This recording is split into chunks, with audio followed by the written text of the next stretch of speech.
Okay, at the bottom of the page, they do it in a sequence. Table 4.1, 1 and 2. If you have those ions listed in a compound, they will dissolve. I'll say that again. If you see any of those ions listed in 1 and 2, they are soluble. They will dissolve. Questions? So they are nitrates, they are, and there should be acetates listed there, okay, but we're just going to go with what they have. And then they have salts that contain those plus ions. Alright, number 3 and 4. Now we start having some ones that are not all soluble. So on 3, it says all chlorines that are present in a compound will dissolve, except if they're paired with lead, mercury, or silver. They're called the heavy metals. So lead, silver, and mercury, if you put chlorine with them, they will not dissolve. They are not soluble. We say they're insoluble. Now, lead chloride, you can heat it up, and it will dissolve when you heat it up. But where it says chlorides, bromides, and iodides, which is your halogens, if they're with lead, silver, and mercury, they're said to be insoluble. There's another one that's really important. It's SO4. And SO4s are sulfates. They are mostly soluble, but there are some exceptions. Just like the chlorine exceptions, there are some exceptions for the sulfates. What are those exceptions? Well, they list them out for you. If they're with barium, lead, mercury, or calcium. So two of those 4 were up with the chlorides, which would be your lead and mercury. We add calcium and barium. They can't dissolve. If they do, it's so minute that you can't tell. And then 5 and 6, we'll look at 5 and 6 now. With 5 and 6, they kind of reverse it. They say, all of these are insoluble, except if they're paired with these, and then they're soluble. So they do the reverse of what 3 and 4 does. 3 and 4 says, these are soluble, here's exceptions where they're insoluble.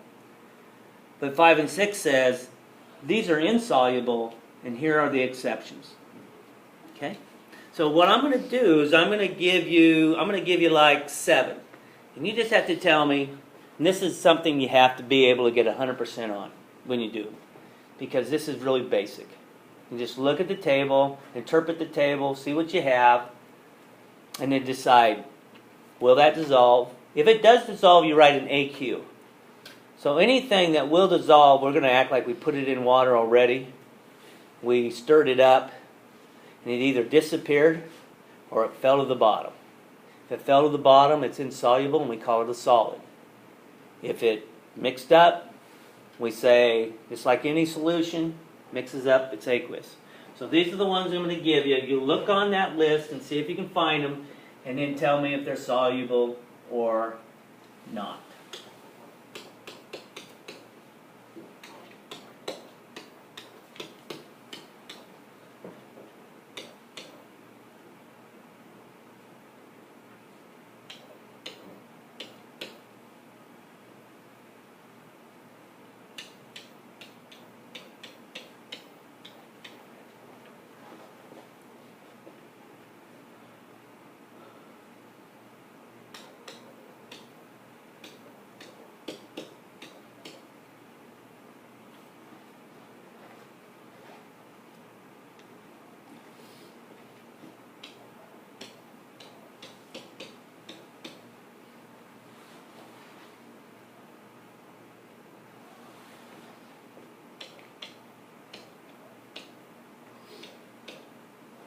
So we'll just do those 6. And this is for practicing. This is the most important part. And I think it's the most basic part of what we're doing. And if you can be successful 100% of the time of determining if something's soluble or insoluble, then these problems should not be that difficult to work through and do. So we're doing what's called precipitate reactions, and the table we're looking at is on page 134. The trend is in AP chemistry and other chemistries, teachers are encouraged to do drawings of what's happening. I think that's really good. I mean, sometimes you cannot visualize this because all it is just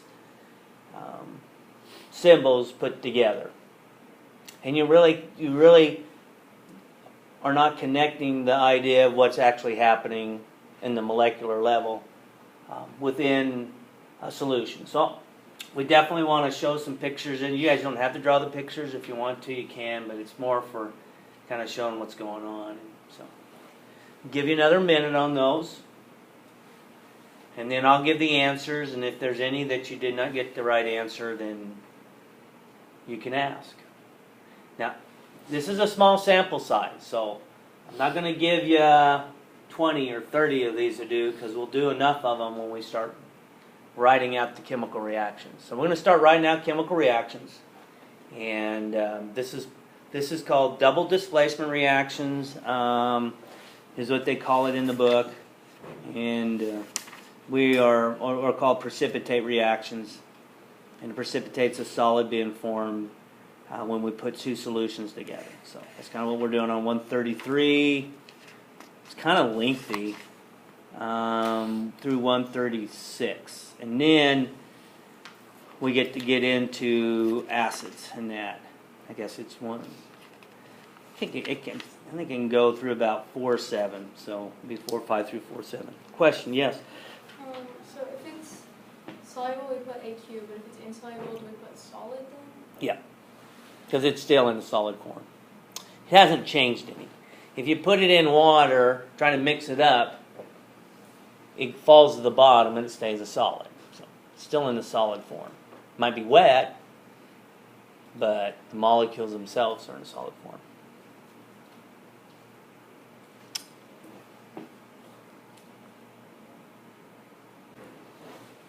So ammonium sulfate, AQ. Okay, so it's kind of like dominant and recessive. Okay, here's the deal.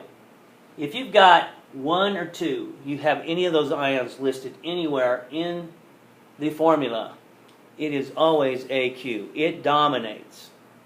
Those ions dominate. Okay? If you don't have those, then you have to look at your keys. All right? Now, at the bottom, number 6, it has something about with sulfides. It says sulfides are insoluble unless they're paired with what? Some alkali metal. Yeah. And that is an alkali metal. K is an alkali metal. So that would be AQ.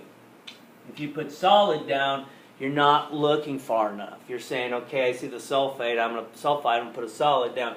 But then you have to read on and say when it's not a solid or when it's aqueous. PBI2. It's a solid, right? And the rule you look at is the third rule. The rule says if you got chlorides, bromides, and iodides, they're pretty much soluble unless they're with lead, mercury, or silver. Well, there's lead, so that pairing makes it a solid. How about barium sulfate? BaSO4.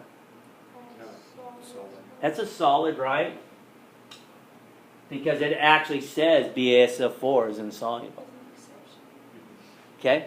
So the exception to the rule is sulfates are soluble. The exception to the rule is with it when it's with barium and some of the other ones they got listed there. How about NaOH? That's AQ. You see the sodium out in front, and that's an alkali metal, and that's one of the ones listed for number 2.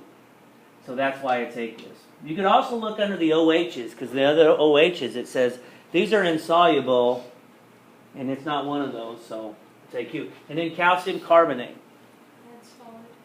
Okay, it's solid, because you look under, I think, is it 5? Is it 5? It says that carbonates are insoluble. Oh, okay. 6 says there's certain elements are insoluble unless they're paired with some other ones. And then calcium's not one of those other ones. And so it's insoluble, so it's a solid. Any questions on those? Okay, good. You just have to look at them and see. So then our next progression is this. Okay, our next progression is this. We're going to put two solutions together. Okay, so we'll take BaCl2 plus K3PO4. And I have those all mixed up. Let's say I got them mixed up and I present them to you. I go, here we go. Before you put these together, I want you to predict if a reaction happens. So I got BaCl2 solution, I got K3PO4 solution, and I say, okay, you get 100% if you predict right. So to predict right, all these ions are separate. So remember I said we're going to do some drawings here. So we have the Ba plus 2 in here, and then we have 2 chlorines. And then over here we've got 3 K pluses and 1 PO4. Okay? You don't have to draw those, but that's what we have. And then we got water. We're not showing the water. So then what we're going to do is we're going to go, okay, we're going to pour this guy right in here. And we're going to see if they can interact. They're going to interact. And if they interact, they might form a solid. So before we put them all together, what we'll do is the only way that they can form, what's the only way they can form a new product? So what's the only way that Ba is going to form a new product? What's it going to look for? It's going to look for PO4. Because it's already, it's not going to go with K, because they're the like charges, yeah. And then where's the K going to look? For the Cl. It's going to look for the Cl. It's going to look for the opposite. Because right now it's not attracted to their ions, because if they were, they would be forming a solid, and that's not the case. Because these are both aqueous. So guess what you have to do? You have to just go ahead and do that. You have to go, hey, I'm going to switch K, and K is going to go over with the chlorines, and the Ba is going to go with the phosphates. And then we're going to see if something happens. See if we have any chemistry going on there. Okay? Get it? Chemistry. See if they can get together and have a little chemistry. And okay. Yes? Okay, so when you switch them, does it matter which one like you list first when you write it? It does not matter. It's just like having these two and flipping them. It doesn't. Well, they're actually in the same container, so it really doesn't matter how you position them. The plus sign is just a separation. It's saying we have this and this. It's kind of like in a sentence like we have this and this. It's just a separation. So it doesn't matter how you have it positioned. Yep. So, and I just have a habit of always taking the BA because it's first here, and I'll put it here. So it's BaPO4. So then we have to use these silly rules. They're not silly, but we have to always pay close consideration to charges and making sure that they balance out properly. So we have to use that basic concept of that rule. How do we write a formula when we've got charges, different charges involved? So that first one is going to be Ba3PO42. Okay, so that hopefully that's becoming second nature for you. It's kind of like automatic. It's kind of like if I see a 3 and a 2, I know one's going to be 2 subscript, the other one's going to be 3. And it should get to that point that you guys, when you see the charges and look them up, hopefully you guys start memorizing some of these, or you use them enough that, like, you know, I've used them, of course, forever. Not forever, but it seems like forever. And I don't look them up anymore. If you guys have to always look up, now, like, well, I have to. No, you don't have to, because group 1's always +1, group 2's always +2. Group 17 with fluorine, chlorine minus, they're always -1. Oxygen group's always -2. Nitrogen group's always -3. Some of the ones are the polyatomic ions that are most common. Nitrate's always a -1. Sulfate's -2. Phosphate's -3. So unless you have to look those up all the time. It's kind of like multiplications. You know? Do you have to look up 7 times 7? No, I know that. What is it? 49. 8 times 8, what is it? Yeah, you know them, and so you don't have to look up a times table and find them. Okay, or a square, you know, like you got squares and cubes, you have to do that just because you do a lot of those.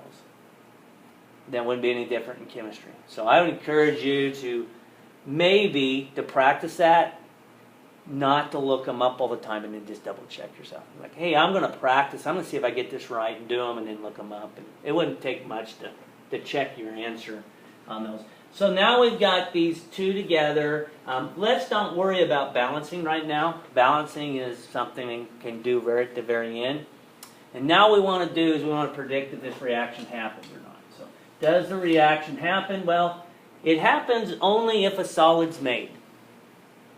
If there's no solid made, then it doesn't happen. And so there's no reason to do anything else. We can just stop and say it's not going to happen. So, does that happen? What do you think? Colby, you're shaking your head. Yes. Why is it yes? Yeah, that turns into a solid, and this is an aqueous. Right? Phosphate. I mean, pretty much if you have a phosphate, you're going to say 97% of the time that's always going to be a solid. If you have a sulfide, 90% of the time it's going to be a solid. Hydroxides are pretty high too. There's only a few that don't, and there's exceptions. So, okay, so it's like we put them together. Now we've got this container. Guess what? The Ba3PO4 is now together. And guess what's not together? The Ks and the Cls. They're not together. Nothing really happens to them. They're status quo. They're not going to change their behavior. They're just going to float around and not interact. So that's what happens, and this is your product. And so in chemistry, they want to simplify things, and you guys probably won't think it's simple. You're like, that's not simplifying things. But what they do is they get rid of all of the ions that are not part of the reaction. So really, is K and Cl doing anything in this reaction? They're doing nothing. Okay, they're lumps on the log. Okay, they're just sitting and they're watching. And what do we do in a game? What do we call the people that watch the game? Spectators. Okay, these guys are called spectator. They're called spectator ions. I mean, makes sense. They're just spectating. They're looking what's happening. Okay, which is K and Cl. They're just kind of watching and it's kind of, but that's what they do. So, in chemistry, what we decided, and we didn't do this in regular chemistry, this first reactions, we're going to call it at times I kind of forget what that overall reaction is called. It's called the formula equation. So what we just did, this whole thing was called the formula equation. Okay? All right. So keep that in mind. And then I'm going to make a copy of this. Okay, I duplicate it. So I'm going to erase some of this stuff that just was showing you, and then I'm going to erase the beakers down below. So what we did in regular chemistry is called a formula equation. So every time you see a problem in the book, and they're doing what's called a precipitate reaction or solid bin form, they always they show the beginning. Later on you might not have to show the formula equation. You might just have to do the simple form because that's what we want to get into. So the next form you will not like to write out, but I need to show it a couple times to you so you can see what it looks like. So what we actually do is we write we write it in this form down below. So what we actually do is we write it in this form down below, and we write the actual, what we see here. Okay, so I'm going to go ahead and use this one. I wasn't going to, but then I saw that my pictures will help me out. That's what I'm going to do. Okay, so how would I write this one? Just like this. I'm going to write BA plus 2 chlorines. I'm going to write exactly what's in there.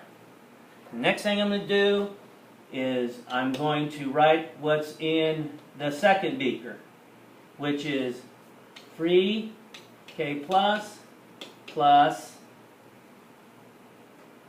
PO4. Okay, so I'm writing what's in there. Any questions on that? Guess what? I'm going to write exactly what's on this side. Ba3, PO4, 2, solid. That's what it is. And then I'm going to write K plus and Cl minus.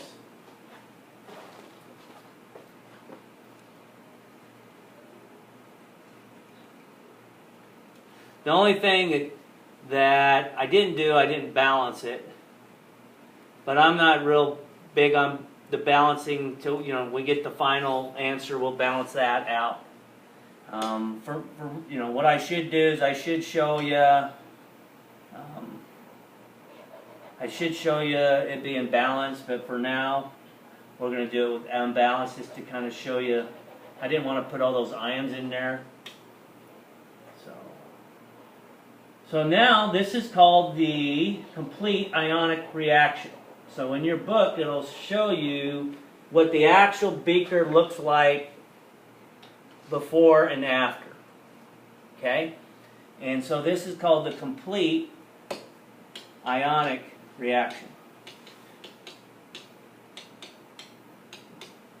Well, makes sense. Complete ions. We're showing all the ions. Okay? So it's called a complete ionic reaction. So what we do on the net one, on the next one is called the net ionic reaction. So this is the one that's most important. This is the one we'll balance at the end. So what we do is we get rid of the spectator ions, because they don't really matter in this overall reaction. So we get rid of spectator ions that occur on both sides. Now they're not balanced, but we know that the left side should balance out the right side, and so we'll just get rid of the spectator ions. And what we're left with is what we write down for the net ionic. So it's going to be Ba plus 2 plus PO4 minus 3. We should write aqueous on those. Okay. And then we write our solid.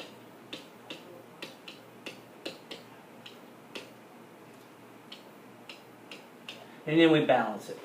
So it's really easy to balance now. We put a 3 here and a 2 here. Does that make sense? So that's called the complete ionic.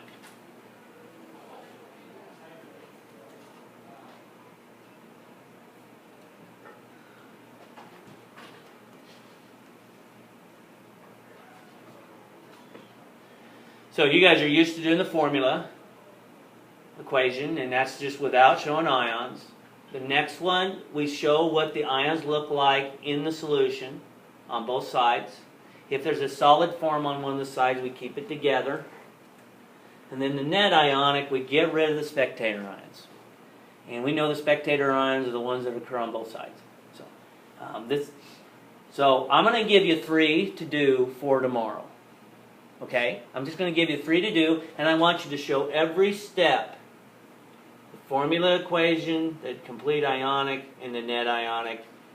and then we'll take a look and see how you're doing on those. And then I'll have you mess around tomorrow a little bit with some just solutions, and then make some predictions and put them together and see if they happen or not. Are we going to turn in these three? No, I'm just going to look at them. So we can just Okay. do them in our notes? Yep, you can just, that way you got some examples in your notes, and if you might have to fix them from time to time, you can do that. Okay, so I'm going to give you 3 of these to do. You might want to leave a little space in between 1, 2, and 3 because you've got 3 different types of equations you got to write out. So if you're doing that, you don't want to put them one right underneath the other.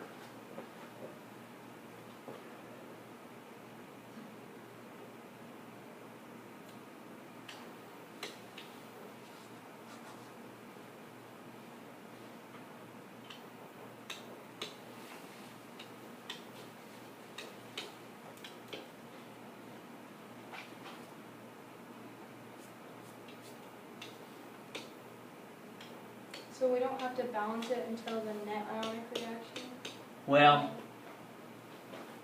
why don't you do this for me? Balance it all the way down Okay. for these 3. So you balance it all the way down. And you guys know how to balance. I just didn't balance because I had an example there when I'd had a bunch of them I wanted to show. And but balance them all the way down, and then you'll be in good shape. Because once you balance the first one, then you'll be able to figure out how much you have of everything all the way down. Okay?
So you'll do those 3, do them all the way down,